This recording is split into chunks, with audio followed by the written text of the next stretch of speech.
जय श्री राधे। पूज्य श्री सद्गुरुदेव भगवान के चरणों में प्रणाम। पूज्य श्री भाई जी के कुछ संस्मरण। एक बार अपने कुछ साथियों के साथ पूज्य श्री भाई जी तीर्थाटन करते हुए मथुरा पधारे। तीर्थयात्रियों के सम्मान में मथुरा के लक्ष्मीदास हॉल में एक समारोह का आयोजन किया गया। इन पंक्तियों का लेखक भी इस समारोह के आयोजकों में से एक था। समारोह के एक के बाद दूसरे वक्ता ने भाई जी के ऋषि तुल्य जीवन की महिमा पर प्रकाश डाला।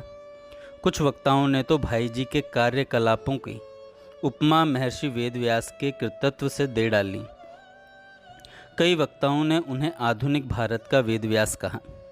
हमने भाई जी का ध्यान श्री कृष्ण जन्मस्थान की दुर्दशा की ओर आकृष्ट कर निवेदन किया कि मथुरा में प्रतिवर्ष लाखों यात्री आते हैं, किंतु ऐसा कौन होगा जिसका हृदय श्री कृष्ण जन्मभूमि की वर्तमान दुरावस्था को देखकर विदीर्ण न होता हो। सब सुनने के बाद अश्रुपूरित नेत्रों से भाई जी ने कहा, आप लोगों ने प्रेम के वशीभूत होकर मेरे साथ बड़ा अन्याय किया। मैं एक अत्यंत क्षुद्र प्राणी हूँ। जिन परम वंदनीय महर्षियों के नाम के साथ आपने मुझे संबद्ध किया है, मैं उनके चरणों की धूल भी नहीं हूँ। मेरी तो सदैव यह कामना रही है कि मैं उनके चरण कमलों की भक्ति के योग्य बन सकूं। आप मुझे यही आशीर्वाद दीजिए। जन्म स्थान के प्रति जो कुछ कहा गया उससे मैं पूर्ण सहमत हूँ। अपने क्षुद्र प्रयास भी करने के लिए प्रस्तुत हूँ। शीघ्र ही 10,000 रुपये आप लोगों की सेवा में भेजूंगा। वास्तव में यह कार्य आपके ही कर्तव्य पालन की अपेक्षा करता है। भाई जी के इस विनम्र वक्तव्य पर उपस्थित लोगों ने हर्ष ध्वनि की। उसके पश्चात भाई जी ने तत्काल 10,000 रुपये भिजवा दिए और तभी से श्री कृष्ण जन्मस्थान का विकास कार्य बढ़ने लगा। धार्मिक जगत और हिंदी संसार तो श्री भाई जी का ऋणी है ही। ब्रज क्षेत्र भी उनकी अनुपम सेवाओं के कारण सदैव आभारी रहेगा। बनिए से महात्मा। श्री सेठ जयदयाल गोयनका जी के देह अवसान पर 12 दिन का अखंड हरिनाम कीर्तन हुआ। उसके बाद 1965 को उसकी संपन्नता का दिन 28 अप्रैल 1965 को उसकी संपन्नता का दिन था। संयोग की बात थी कि उसी समय श्री प्रभुदत्त ब्रह्मचारी जी भी आ गए। सबका उत्साह बढ़ गया। बड़ा भावपूर्ण कीर्तन हुआ। 12 दिन का कीर्तन तो संपूर्ण हुआ और साथ ही 12 महीने का अखंड कीर्तन आरंभ हो गया। इसके बाद स्वामी श्री सुखदेवानंद जी के दर्शन के लिए पूज्य श्री भाई जी तथा श्री प्रभुदत्त ब्रह्मचारी जी परमार्थ निकेतन गए। स्वामी श्री सुखदेवानंद जी का स्वास्थ्य खराब था। वहाँ पर और भी संत आ गए। स्वामी श्री भजनानंद जी, स्वामी श्री चक्रपाणी जी आदि। प्रयत्न इस बात का चला कि श्री सुखदेवानंद जी मौन ले लें, बोले नहीं। इसके लिए श्री प्रभुदत्त जी ब्रह्मचारी जी ने बड़ा आग्रह किया। श्री भाई जी भी इसके लिए आग्रह करने लगे। फिर प्रभुदत्त जी ने कहा, क्या करें, जो अंदर चिंतन होता है वही बाहर आए बिना रहता नहीं। मैंने कई बार कान पकड़ा कि अब कोई सम्मेलन नहीं करूँगा, पर पहले एक सम्मेलन करता था तो अब 10 सम्मेलन करता हूँ। पहले 1 लाख की भीड़ होती थी तो अब 10 लाख की होती है। अब तो कई एकड़ ज़मीन में खेती की है। हम तो पूरे बनिया हो गए। फिर भाई जी के मुंह की ओर करके कहते हैं, आप तो बनिया से महात्मा हो गए और हम महात्मा से बनिया हो गए। एक राजा की गाथा है। उसका एक बड़ा मित्र सन्यासी था। दोनों की मृत्यु हुई। मृत्यु के बाद दूसरे जन्म में राजा सन्यासी हो गया और सन्यासी राजा हो गया। दोनों में फिर बड़ी मित्रता हो गई। दूसरे जन्म के राजा ने पूछा, यह बात कैसे हुई? इसके उत्तर में सन्यासी बोला कि पहले वाले जन्म में मैं राजा था और निरंतर मित्र सन्यासी का चिंतन करता था, अतः मरने पर सन्यासी हो गया और इसी तरह सन्यासी राजा हो गया। यही बात भाई जी के साथ। हम महात्मा से बनिए हो गए और भाई जी बनिया से महात्मा हो गए। इस पर सभी मुस्कुरा पड़े।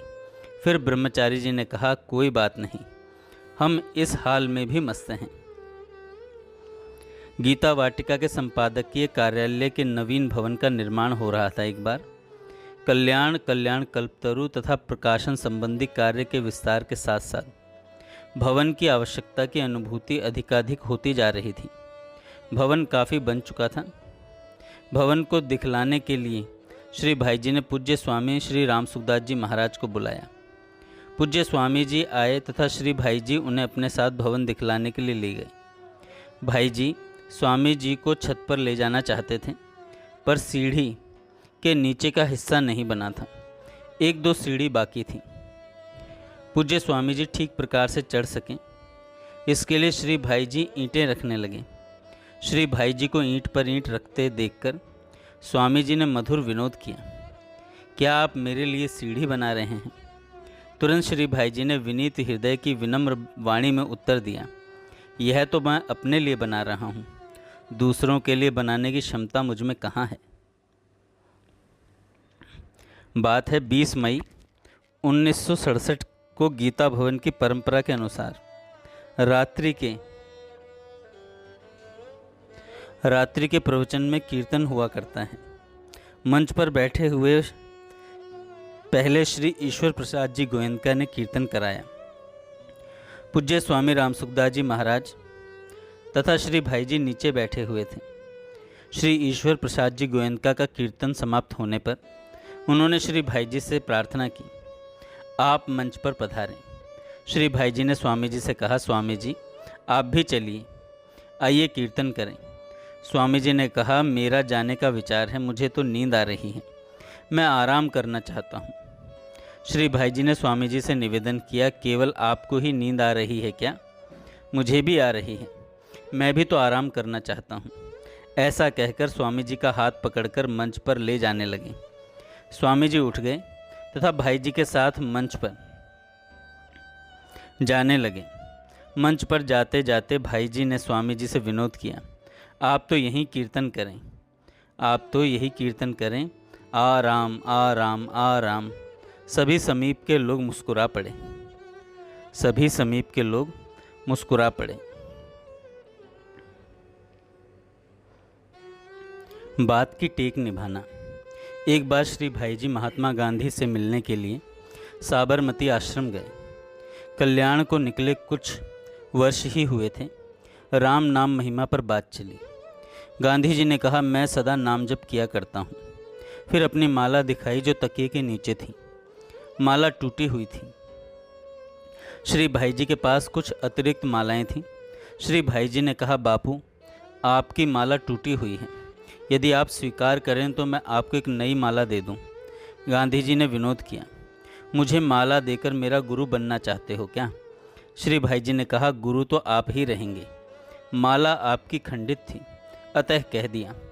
गांधी जी ने माला ले ली और फिर कहा, मुझे गुरु माना है ना, फिर गुरु दक्षिणा चुकाओ। श्री भाई जी ने कहा, मुझे स्वीकार है, कहिए क्या आज्ञा है। बापू ने कहा, जितना जप प्रतिदिन करते हो सो तो ठीक है, उससे 2 माला और अधिक जप प्रतिदिन किया करो। श्री भाई जी ने अपने प्रतिदिन के क्रम में 2 माला और जोड़ ली। यह क्रम पूज्य श्री भाई जी निरंतर निभाते रहे। जय श्री राधे। आगे हम कल सुनेंगे।